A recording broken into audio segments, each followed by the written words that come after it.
जय हिंद एवरीवन, कैसे हो आप सभी। आज के इस क्लास में हम लोग फिजिक्स के काफी most important chapter number first जिसका नाम है वैद्युत आवेश तथा क्षेत्र, उसके काफी मोस्ट इंपॉर्टेंट टॉपिक जिसका नाम है कूलम्ब का नियम, राइट। और इस कूलम्ब के नियम के आज के इस वीडियो में हम लोग डिस्कस में चर्चा करने वाले हैं कि कूलम्ब का नियम होता क्या है, कूलम्ब के नियम के क्या टर्म और कंडीशन होते हैं। तो हर एक चीज इन दिस वीडियो डिटेल में हम लोग लर्न करने वाले हैं। ओके जी, सो आज का ये वीडियो आप सभी क्लास 12 वालों के लिए बहुत ही ज्यादा इंफॉर्मेटिव एंड नॉलेजेबल होने वाला है। सो आप सभी प्लीज वीडियो को लाइक कर देना एंड दोस्तों में भी शेयर कर देना, चैनल को सब्सक्राइब एंड बेल आइकन को प्रेस, ताकि इस टाइप के जो भी हेल्पफुल कंटेंट है वो सबसे पहले आप तक पहुंच सके।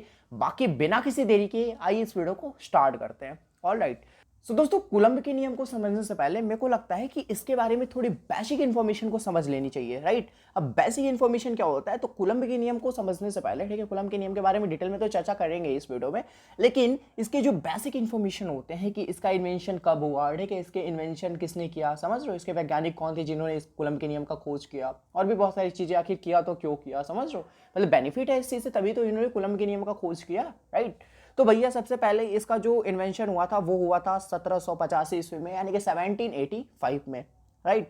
अब यहाँ पे इसको जो खोज करने वाले वैज्ञानिक थे उनका नाम था जी चार्ल्स आगस्टिन कूलम्ब, ठीक है, चार्ल्स आगस्टिन कूलम्ब नाम था। ओके, अब आप सभी ने देख रखा होगा एंड एक चीज को आपने बहुत अच्छी तरीके से नोट किया होगा कि ये जो वैज्ञानिक होते हैं, ये जो साइंटिस्ट होते हैं, वो अपने नाम पे ही भैया नियम को प्रस्तुत कर देते हैं, राइट। जैसे अभी आपने देखा कि कूलम्ब के नियम के प्रतिपादक कौन थे, चार्ल्स आगस्टिन कूलम्ब। ओके, तो इन्होंने अपने नाम पे कूलम्ब के नियम को रख दिया, मतलब अपने नाम पे ही रख दिया, हाँ भैया मेरा नाम कूलम्ब है तो तुम पढ़ो कूलम्ब का नियम, जीवन पर पढ़ो, राइट। एक वैज्ञानिक है फैराडे, उन्होंने भी रख दिया फैराडे के नियम, लॉ ऑफ फैराडे, समझ रहे हो।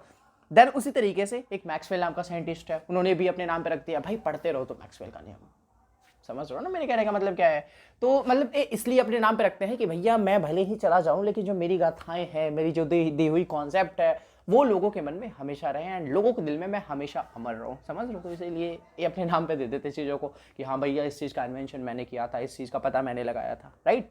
चलो जी, तो अब कूलम्ब के नियम के बारे में तो समझ गए कि 1785 ईस्वी में इसका इन्वेंशन हुआ था, इसको कौन खोज किया था, कौन से साइंटिस्ट थे। ओके, अब हम लोग समझते हैं डिटेल में। देखो, इसका डेफिनेशन मैंने लिख रखा है, कूलम्ब का नियम का क्या कॉन्सेप्ट है, ठीक है, वो हर एक चीज मैंने लिख रखा है, बट मैं आपको अभी समझाने वाला हूं फिगर के तौर पे। ओके, एंड फिगर के तौर पे हर एक चीज मैं आपको दिखाने वाला हूं करके, राइट। देखो, फर्स्ट ऑफ ऑल कुछ केसेस होती है, जैसे कि जो कूलम्ब का नियम होता है ना, ये पॉइंटेड चार्ज के लिए लागू होता है। किस चीज के लिए लागू होता है जी, तो पॉइंटेड चार्ज यानी कि बिंदुवत आवेश के लिए लागू होता है ये चीज, ठीक है, बिंदुवत आवेश के लिए ये चीज आपका लागू होता है।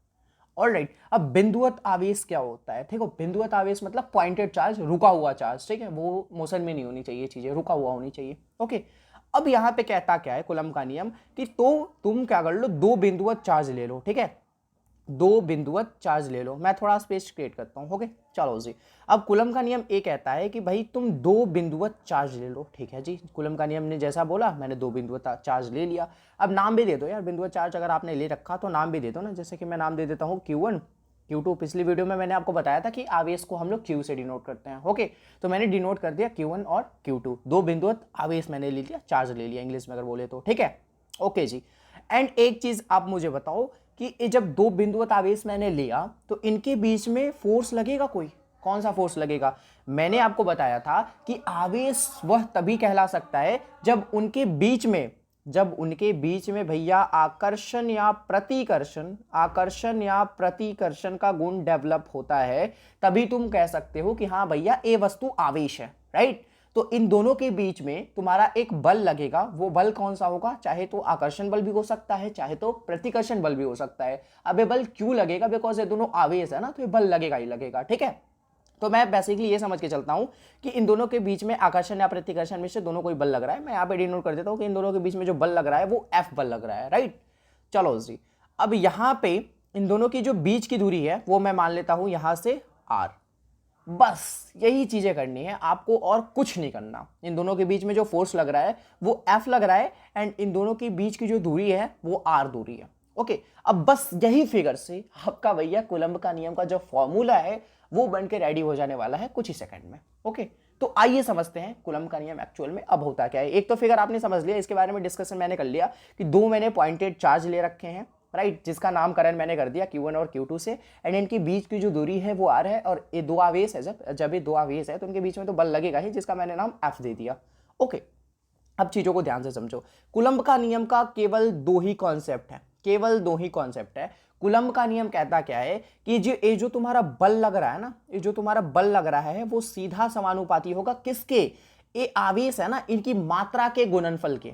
क्या बोला भैया, वापस से रिपीट करना, मैं फिर से रिपीट करता हूं। देखो, ये जो तुम्हारा बल है, ये जो तुम्हारा बल है, कूलम्ब का नियम का पहला कॉन्सेप्ट यही कहता है कि जो इन दोनों के बीच में जो लगने वाली बल है वो सीधा समानुपाती होती है इन दोनों आवेशों के मात्रा के गुणनफल के। ओके, यानी कि मात्रा तो इनकी यही है, Q1 है, Q2 है, और इनके गुणनफल के सीधा समानुपाती होता है। तो पहला चीज तो ये हो गया, तुम इसे इक्वेशन फर्स्ट से भी डिनोट कर सकते हो, कोई दिक्कत नहीं है। ओके, अब दूसरा कॉन्सेप्ट क्या कहता है कि ये जो आपका बल है ना, ये जो आपका बल है ये व्युत्क्रमानुपाती होता है इस दूरी के वर्ग के। ठीक है, व्युत्क्रमानुपाती मतलब उल्टा।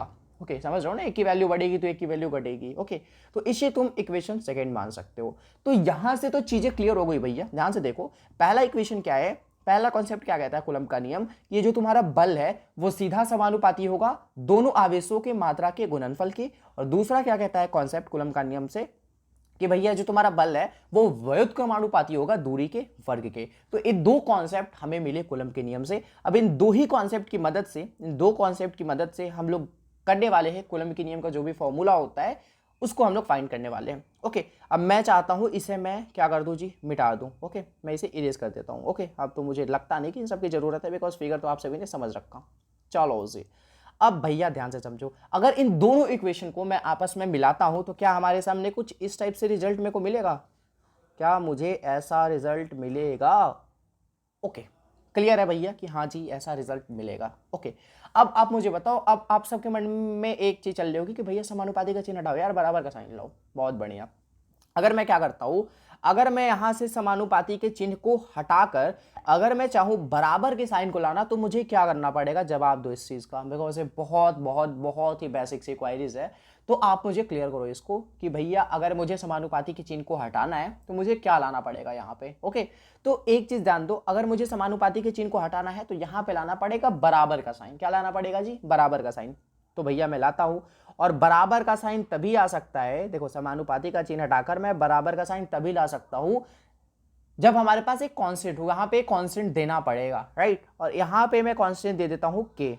ओके, अब एक के क्या है इसके बारे में हम लोग चर्चा करेंगे। ओके, Q1 हो गया, Q2 हो गया, और यहाँ पे नीचे हो गया तुम्हारा R²। ठीक है, चलो जी, आप सभी ने समझ लिया कि F समानुपाती Q1 Q2 अपन में R² था।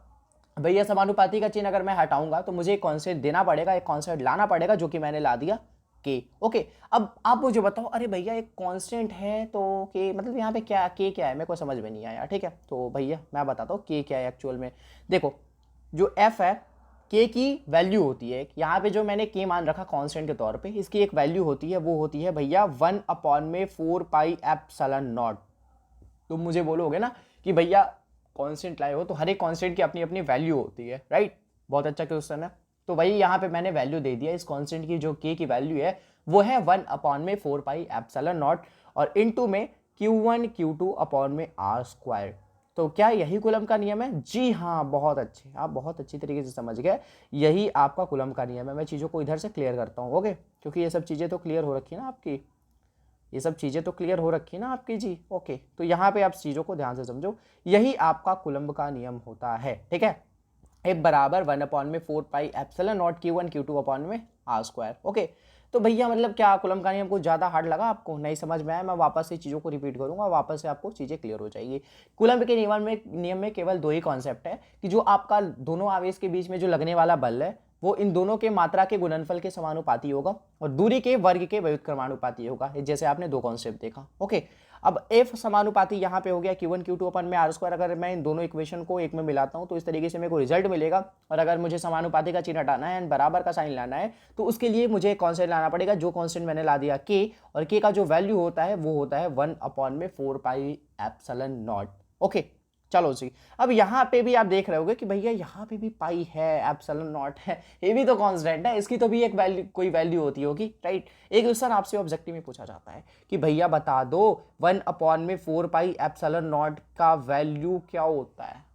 ये क्वेश्चन आपसे ऑब्जेक्टिव में पूछा जाता है। देखो मैं साइड में लिख देता हूँ वापस से कि कूलम का नियम होता क्या है, 1/4 और Q1 Q2 अपॉन में R², ये आपका होता है कूलम का नियम जी, ठीक है।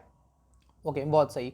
अब यहाँ पे देखो 1/4πε0 का वैल्यू क्या होता है, बिकॉज यहाँ पे भी दिख रही होगी कि भैया पाई कांस्टेंट है, एप्सिलॉन कांस्टेंट है, तो इसकी क्या वैल्यू होती होगी। तो इसकी जो वैल्यू होती है वो होती है 9 × 10⁻⁹ एंड nm2c - 2, nm2c - 2 मतलब न्यूटन मीटर स्क्वायर अपॉन में कूलम स्क्वायर, ये तुम्हारा साइन होता है, समझ रहे हो। तो ये सब चीजें होती है, 1/4πε0 की वैल्यू तुम्हारी ये होती है। अब यहाँ पे चीजें मैंने लिख रखी है, ठीक है, एज अ थ्योरी तौर पे। यहाँ पे चीजों को ध्यान से समझो। कूलम का नियम क्या कहता है कि इन्हीं दो स्थिर बिंदुवत आवेश के बीच में लगने वाला आकर्षण या प्रतिकर्षण बल, मैंने आपको बताया कि चाहे तो आकर्षण बल लगेगा या फिर प्रतिकर्षण बल लगेगा। ओके, क्या कहता है कि दोनों आवेशों की मात्रा के समानुपाती तथा दोनों आवेशों के वर्ग के व्युत्क्रमानुपाती होता है। केवल दो ही कॉन्सेप्ट है इसके अंदर, केवल क्या है, दो ही कॉन्सेप्ट है कि भैया ये है पहला कॉन्सेप्ट कि दोनों आवेशों के मात्रा के गुणनफल के समानुपाती, और दूसरा वर्ग के व्युत्क्रमानुपाती, मतलब दूरी के वर्ग के व्युत्क्रमानुपाती, राइट। तो यही दो तो कंडीशन है। लेकिन आपको एग्जाम में ऐसे नहीं लिखना होगा कि भैया किन्हीं दो स्थिर बिंदुवत आवेश के बीच लगने वाला आकर्षण या प्रतिकर्षण बल और आपने 1 2 करके दोनों स्टेटमेंट को दे दिया, गलत हो जाओगे फिर। चलो किस तरीके से एग्जाम में लिखना है मैंने यहाँ पे मेंशन कर रखा है, ठीक है। इस तरीके से आपको लिखना होगा एक ही लाइन में डेफिनेशन को, जो भी कूलम का नियम है उसको आपको दिखाना होगा यहाँ पे कि किन्हीं दो स्थिर बिंदुवत आवेशों के बीच में लगने वाला आकर्षण या प्रतिकर्षण बल दोनों आवेशों की मात्रा के गुणनफल के समानुपाती तथा दोनों आवेशों के वर्ग के व्युत्क्रमानुपाती होता है, राइट। चलो जी, दोनों आवेशों के दूरी के वर्ग के, सॉरी यहाँ पे एक चीज छूटी हुई है, दोनों आवेशों की दूरी के, मैंने यहाँ पे ध्यान दे दिया, दूरी के वर्ग के व्युत्क्रमानुपाती होता है। मैं पीडीएफ आप सभी को प्रोवाइड कर दूंगा, डोंट वरी, ठीक है। तो थैंक यू सो मच आप सभी को यहाँ तक आने के लिए। कूलम का नियम आपका यही था। अगर आप सभी को वीडियो पसंद आई हो आप सभी को बहुत ही अच्छी वीडियो लगी होगी, राइट। एंड अगर आप सभी को समझ में आ गया हो तो वीडियो को लाइक कर देना, दोस्तों में शेयर चाहो सब्सक्राइब एंड बेल आइकन को, ताकि इस टाइप के जो भी हेल्पफुल कंटेंट है वो सबसे पहले आप तक पहुंच सके। बाकी आज के लिए इतना ही रहने देते हैं। और मेरे साथ अगर आप सभी को थोड़ी पर्सनली कनेक्टेड होनी है, राइट, मेरे बारे में कुछ और ज़्यादा आपको चीज़ें जाननी है, तो इंस्टाग्राम पे आ जाओ भैया, वहाँ पे डिस्कस करते हैं चीज़ों के बारे में। ओके, सो आज के लिए इतना ही रहने देते हैं। नेक्स्ट वीडियो में मिलेंगे जल्दी किसी नया वीडियो के साथ। तब तक के लिए आप सभी को be positive and keep doing, wish all the very best. Thank you so much आप सभी को, लव यू बच्चों, जय हिंद।